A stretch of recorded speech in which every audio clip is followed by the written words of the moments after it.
It's late on Thursday, the 1st of June 2017. Just popping in with a quick update. But before I do give you the update on the combine status, I just wanted to talk about this, which I've had in the back of my mind for a while. So I wanted to share it with you all on this platform on YouTube. So we have market conditions here on the x-axis, and then on the y-axis we have the trader. So are the market conditions good or bad? The way I see it, there are only four possibilities.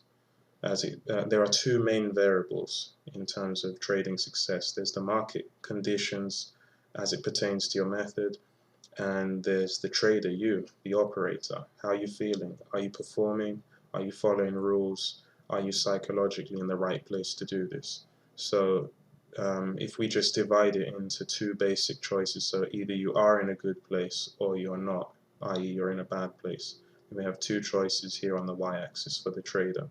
Likewise, the market conditions can just be broadly divided into two categories of good for your method and bad for your method. So obviously, if the market conditions are good and you're in a good place, then that's where you want to be. This is dark green. And then on the flip side, you have bad market conditions, and if you are in a bad place and you're not performing and you're chasing and you're just not in your right state of mind, plus your method isn't working, so the market conditions aren't good for you, then it goes without saying that that's a recipe for disaster. So you're likely to, it's not all the time, sometimes you'll get lucky, but more often than not, you're gonna hit some the worst situation you can find yourself in is bad market conditions and you not in your right frame of mind. So those are the two polar opposites. Good market condition, good trader. Bad market conditions, bad trader temperament. And then I was thinking about the difference between these two, which have which one's worse, good market conditions with a bad trading mindset or bad market conditions with a good trader's mindset. And I always put the trader before the market conditions, in much the same way that I put psychology before the method. So if you are in your right frame of mind, you're going to deal with those bad conditions, cut your losses, and minimize any drawdown. But, and perhaps good market conditions and bad trading mindset could even be placed behind or on a par with bad and bad, because terrible things happen in my experience when the market's firing off perfect trade setups for your method, but you're just not hitting it. You're just not, your swing's not there. You're upset, you had an argument with your spouse, or you feel fat, whatever the case is, you're not in the right frame of mind. And bad things happen when you continue trading in that frame of mind with good setups, because you're going to keep pushing, keep thinking you can fight back.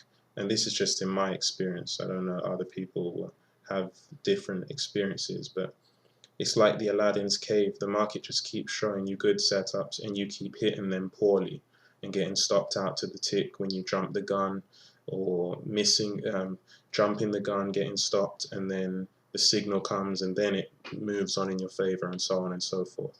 So this is the way I categorize it.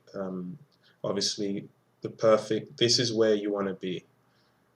Ideally, if we were perfect, and no one is, but so we are going to inevitably trade in all four squares.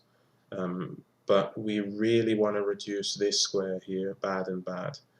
And likewise, we want to reduce good market conditions with bad trading. This is the one to watch out for, in my opinion.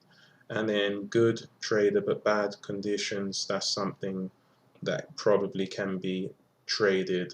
This is where the majority of our trades should fall, ideally all on this square, obviously, but that's pretty much impossible. So I just wanted to share that graphic with you all, because that's something that I think a lot of people don't. There are four situations that we want to lean as heavy as we can on this green square here. So that's my message there. Here's my my scorecard. So I've been working on a few things, on my own. trying to do certain things, such as the videos, using the advice I put out in the videos in energy to improve these. And you can see a good amount of dark green strong, so I've been fixing things up.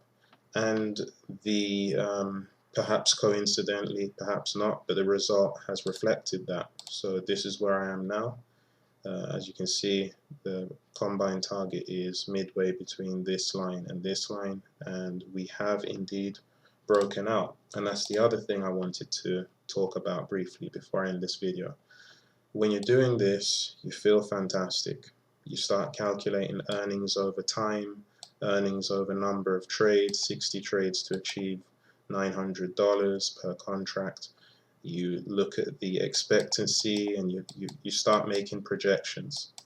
And then, because of the non-linear nature of markets and earnings in markets, you hit this, and this is where everyone gives up, in my opinion.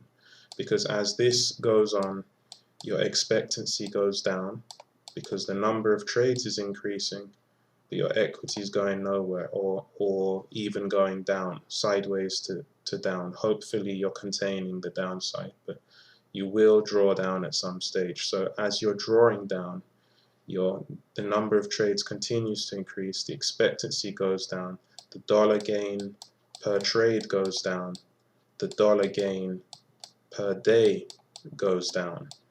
And this is where it takes all your fortitude and confidence to continue trading. And then if you do have hedge, eventually you're going to hit.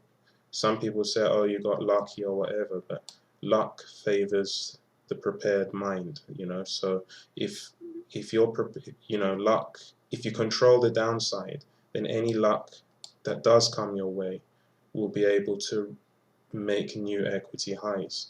If you hadn't controlled your downside, then this so-called breakout here might have only brought me back to, wherever, here or there. But the game in my mind is just being the best loser. For me, if I had to use one phrase to sum up profitable trading, it would be the best loser wins. There are no winners in the futures game. It's impossible to master the markets, but it is possible to master your behavior and scrap and scrape a little edge together that over time makes you a nice little bit of money on one contract and a good bit of money on more contracts as you can scale. So that's the sort of phrase that I'm drumming in my head, fall gracefully. The Japanese proverb that says, I believe it's Japanese, that says either fall down six times or 7 times. Fall down 6 times, get up 7, or fall down 7 and get up 8. It doesn't matter how long you stay in this channel here, as long as you can make new equity highs and continue on with what you're doing. So I could very well, I hesitated to put out this video because of course I'm feeling good about things and so on, but it's just an illusion because tomorrow could be a downtick and I could be caught in if I'm lucky, I could be caught in a sideways chop before going to new highs.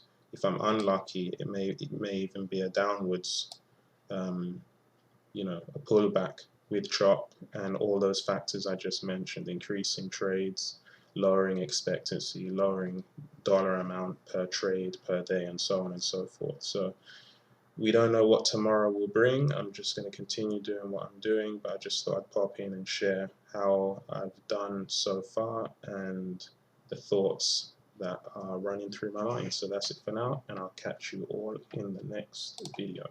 Bye for now.